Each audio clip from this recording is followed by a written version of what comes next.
सभी मसीह भाइयों को प्रभु यीशु मसीह के नाम में मेरा जय मसीह की। और आज मैं आपसे फिर परमेश्वर के वचन से बातचीत करूंगा। आज मैं आपसे बातचीत करूंगा मत्ती 18 अध्याय और उसकी 10 आयत। इसमें क्या लिखा हुआ? देखो, तुम इन छोटों में से छोटे को किसी को तुच्छ मत जानना, क्योंकि स्वर्ग में इनके सरदूत मेरे स्वर्गीय पिता का मुंह सदा देखते रहते हैं। मेरे भाई बहनों, आज मैं आपसे परमेश्वर के इस वचन के द्वारा से बातचीत करूंगा। ये परमेश्वर का वचन मत्ती 18 अध्याय उसकी 10वें आयत से मुझसे क्या कहता है कि देखो, तो इन छोटों में से किसी को तुच्छ मत जानना।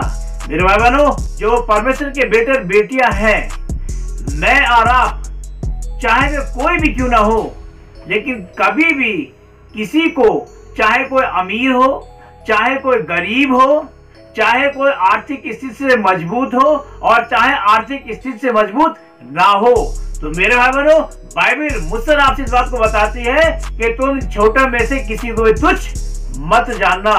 अगर कोई इन्हें तुच्छ जानेगा तो आपको ध्यान होगा, यीशु मसीह ने मत्ती 25:31 में क्या कहा है? 31 आयत से पढ़ोगे, उसमें लिखा हुआ है, तुमने जो इनके साथ किया वो मेरे साथ किया। मेरे भाई बहनों, जो परमेश्वर के बच्चे होते हैं, जो परमेश्वर के बेटे बेटियां होते हैं, इस वाली बात को शायद मैं और आप जानते नहीं है। और अगर जानते तो मैं और आप इस बात को भूल जाते हैं, क्योंकि परमेश्वर के जो छोटे छोटे बच्चे हैं, इनके अंदर परमेश्वर निवास करता है, इनके अंदर परमेश्वर रहता है। इसलिए बाइबल मुझे आपको सजेशन देती है कि मैं और आप कभी भी किसी भी परमेश्वर के बेटे या बेटी को, छोटे में से छोटा कोई भी क्यों ना हो, किसी को मैं और आप कभी भी तुच्छ ना जाने।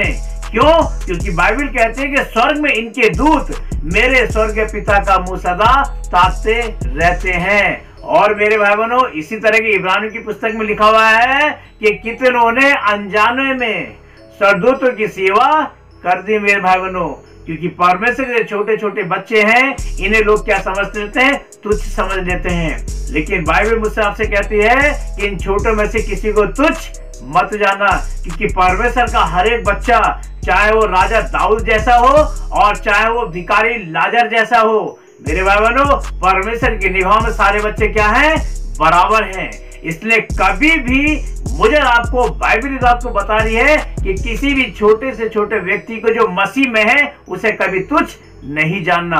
अगर मैंने अपने गलती से या अनजाने में जानबूझकर किसी को तुच्छ जाना है, तो यीशु मसीह के पास आकर, उस भाई या उस बहन के पास जाकर इस बात की माफी मांगे कि हमने आपको इस दुनियावी स्टेटस के हिसाब से तोला और दुनियावी स्टेटस के हिसाब से आपको देखा और हमने आपको छोटा जाना। इसलिए मेरे प्रिय भाई और बहन, हमें क्या कर दो? माफ कर दो यीशु मसीह के नाम में। और आज से हम कभी भी किसी को छोटा या तुच्छ नहीं जानेंगे। खुदा सबको आशीष दे। God bless you. Praise the Lord.